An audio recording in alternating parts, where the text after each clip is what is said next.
সুস্থ দেশ সবল জাতি দিতে পারে হোমিওপ্যাথি। নমস্কার, ঘরে ঘরে হোমিওপ্যাথি চ্যানেলে আপনাদের স্বাগত।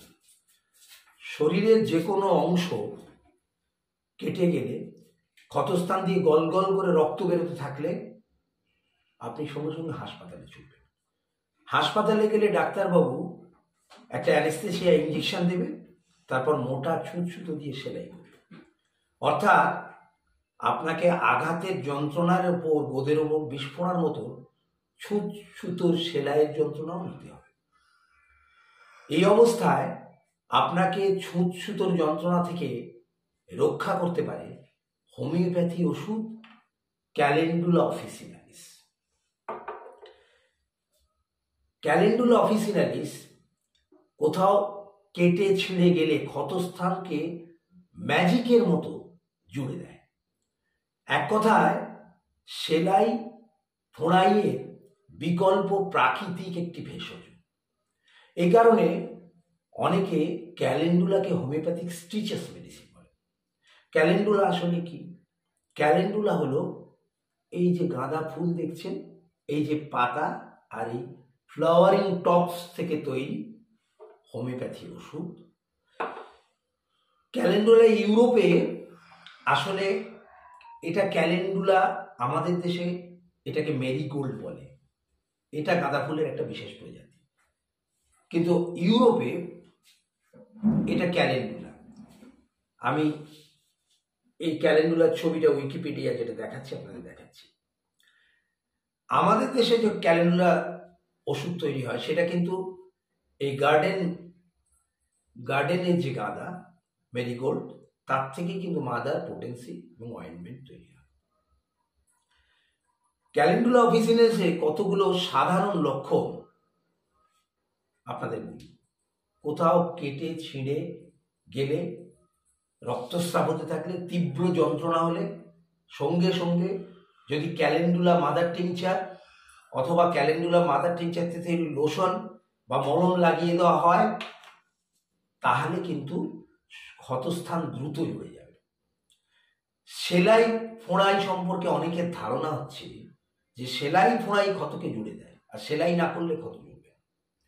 যেমন অনেকে ভাবেন যে প্লাস্টার করলে হাড় জোড়ে, কিন্তু এটা পরিষ্কারভাবে জেনে রাখুন, সেলাই করা হয় ক্ষতের দুটো মুখকে টেনে বেঁধে দেওয়ার জন্য। এটা খালি বাঁধন। প্লাস্টারও তাই, বাঁধন। শরীরের নিজস্ব শক্তি একমাত্র ক্ষতস্থানকে জুড়তে পারে, ভাঙা হাড়কে জুড়তে পারে। তো ক্যালেন্ডুলা কি করে? ক্যালেন্ডুলা দিয়েও কিন্তু আপনাকে বেঁধে দিতে হবে, না বাঁধলে দ্রুত জোড়া যাবে না। এবং ক্যালেন্ডুলা খালি জীবনী শক্তিকে সাহায্য করবে।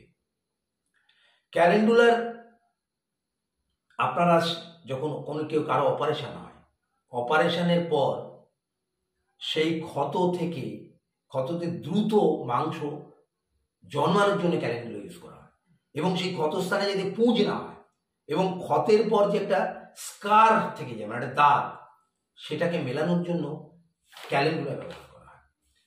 যে কোনো ক্ষতস্থান সেটাকে পরিষ্কার রাখার জন্য, সেটা যদি পুঁজ না হয়, সেটা যদি পচন না হয়, ক্যালেন্ডুলা একেবারে অভ্যর্থ ওষুধ। অনেকের বাড়িতেই আমাদের বাবা মা আছেন বয়স্ক, অনেকে দীর্ঘদিন অসুস্থ, বিছানায় শুয়ে আছেন, চলাফেরা করতে পারেন না, বেড শোর হয়ে গেছে। এই বেড শোরের জন্যে বাজারের যে ওষুধগুলো ব্যবহার করা হয় সেগুলো কিন্তু নানা রকম কেমিক্যাল কনস্টিটিউয়েন্ট আছে, সাইড এফেক্ট আছে। কিন্তু এইখানে বেড শোর, যেখানে ছিঁড়ে কেটে গেছে, রক্তস্রাব হচ্ছে, সেখানে যদি ক্যালেন্ডুলা ইউজ করেন তাহলে ম্যাজিকের মতো ফল হবে। ক্যালেন্ডুলা যাদের অর্শের রোগী, পায়খানা করার সময় তীব্র যন্ত্রণা হয়, রক্তস্রাব হয়, তারা ক্যালেন্ডুলা মলম অথবা মাদার টিংচার ব্যবহার করে দেখুন। মুখে যাদের দুর্গন্ধ হয়, খাবারের পচনের জন্যে কিংবা জীবাণু ঘটিত পচনের জন্যে, তারা যদি জলের মধ্যে ক্যালেন্ডুলা মাদার ফেলে লোশন তৈরি করে নিয়ে কুলকুচি করেন দিনে কয়েকবার, তাহলে গন্ধ ফ্যানিশ হয়ে যাবে। চোখের কনজাংটিভাইটিস বা ইনফ্লেমেশন, ক্যালেন্ডুলা লোশন তৈরি করে যদি ব্যবহার করেন দারুণ ফল পাবেন। দাঁতের ডাক্তারের কাছে গেছেন, দাঁত তুলে দিয়েছে, ডাক্তারবাবু পেন কিলার দিয়েছে। আপনারা জানেন pen killer is man killer, pen কিলারের দারুণ সাইড এফেক্ট। সেখানে যদি আপনি ক্যালেন্ডুলা মাদার টিংচার ইউজ করেন তাহলে যন্ত্রণাও যাবে, তার সাথে রক্তস্রাবও বন্ধ হয়ে যাবে। শীতকাল, জানুয়ারি মাস, শীতকালে ভাইরাস ইনফেকশন কমন ব্যাপার।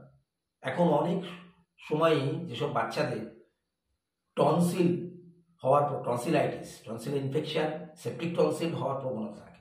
আবার যাদের মাড়িতে পুঁজ জমে, পায়োরিয়া বা জিঞ্জিভাইটিস, এখানে উষ্ণ জলে যদি ক্যালেন্ডুলা মাদার ফেলে গার্গেল করা যায় বা মুখে কুলকুচি করা যায় বারবার, তাহলে দারুণ উপকার হবে। কিন্তু মনে রাখবেন, জিঞ্জিভাইটিস, পায়োরিয়া, সেপ্টিক টনসিল এগুলো কিন্তু বাহ্যিক আঘাত থেকে হয় না, এগুলো কিন্তু শরীরের ভেতরের কারণে হয়।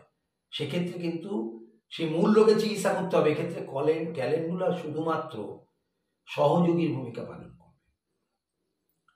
আমরা ক্যালেন্ডুলাকে ইউরোপে এবং আমাদের দেশে বলা হয় যে পবিত্র ফুল।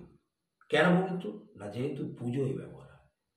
কিন্তু যারা এই কথা বলেন তারা জানেন না যে এই পবিত্র শব্দটার পেছনে একটা বিজ্ঞানসম্মত কারণ আছে। কারণটা হচ্ছে ক্যালেন্ডুলা একটা ন্যাচারাল অ্যান্টিসেপ্টিক, একটা ন্যাচারাল অ্যান্টিব্যাকটেরিয়াল, ন্যাচারাল অ্যান্টিভাইরাল এবং অ্যান্টিফাঙ্গাল। যখন আপনি গাঁদা ফুল হাতে নিয়ে অঞ্জলি দিচ্ছেন, আপনার হাতে স্পর্শ পাচ্ছে গাঁদা, মনে রাখবেন হাতটা কিন্তু দূষণমুক্ত হচ্ছে।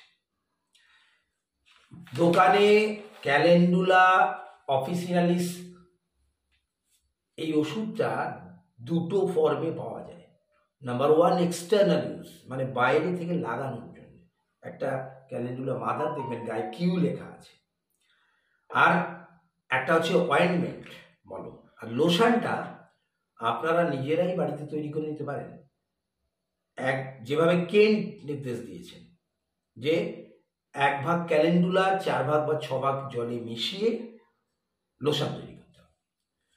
আর মনে রাখবেন আর একটা প্রকার হচ্ছে ক্যালেন্ডুলার, সে ভেতরে খাওয়ার ওষুধ।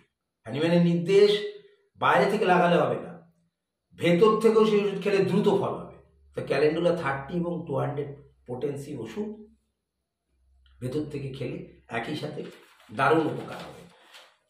সুতরাং মনে রাখবেন, ক্যালেন্ডুলা সেলাই ফোড়াইয়ের বিকল্প একটা প্রাকৃতিক ভেষজ ওষুধ, হোমিওপ্যাথি ম্যাজিক ওষুধ। এবং এই ক্যালেন্ডুলা প্রত্যেক বাঙালির ঘরে রাখা উচিত, কাটা ছেঁড়া থেকে প্রাকৃতিক উপায়ে বাঁচার জন্য।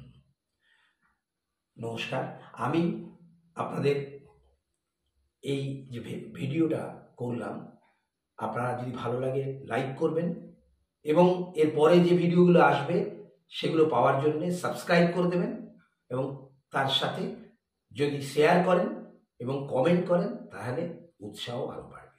ধন্যবাদ।